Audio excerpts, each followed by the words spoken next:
I know, another on-the-go movie review, but sometimes you gotta do what you gotta do, you know, and so this review will be for Suspiria, which is the 1977 cult horror film.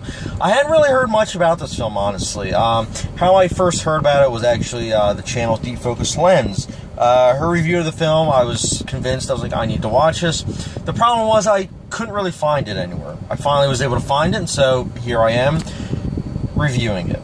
This film follows a woman who goes to this school to basically perfect the art of dancing, but she uncovers something sinister at this dancing school, and that's what the film is basically following.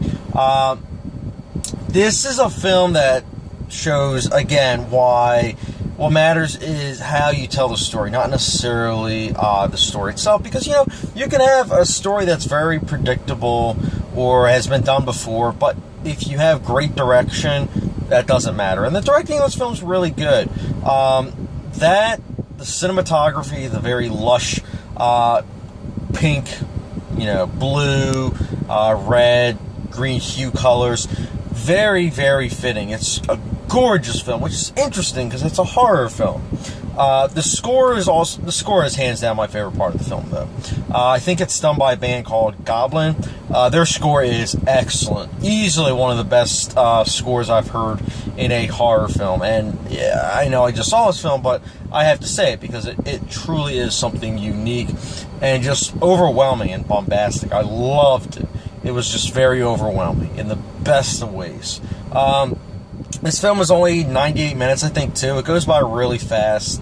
It's a fast-paced film with great, you know, technical aspects, sound mixing with the score, the way it was shot, just the cinematography, and just the overall way this story is done. It's all great. This is a film that it's getting remade this year in November, which is another one of the reasons why I'm reviewing this. It's a remake. I haven't seen it yet, obviously, but I can see them trying a unique take on this and it being good. But this 1977 film, it's a product of its time that has aged well for the most part. And by that, I mean the acting in the film isn't good.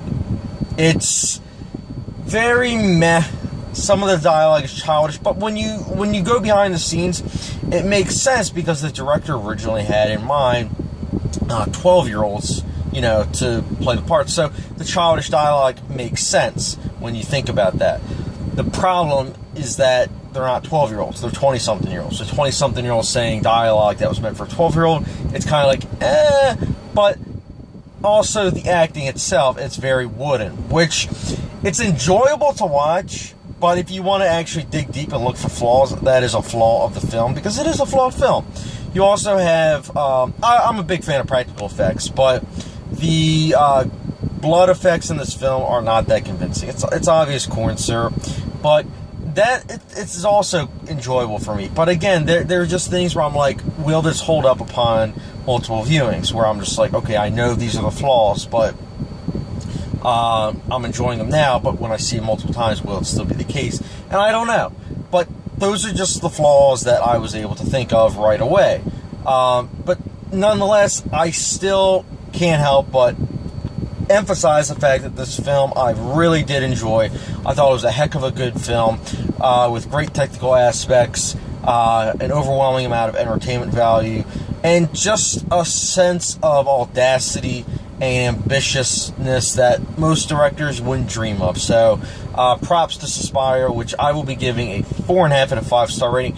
Guys, this is definitely a film that you may or may not have heard of, but I would say check it out before the remake hits theaters, because this is a film that, hey, it's really good. It's well worth your time. But if you guys have seen this film, let me know your thoughts in the comments section down below. And as always, don't forget the subscription, notification bell, and catch you guys later.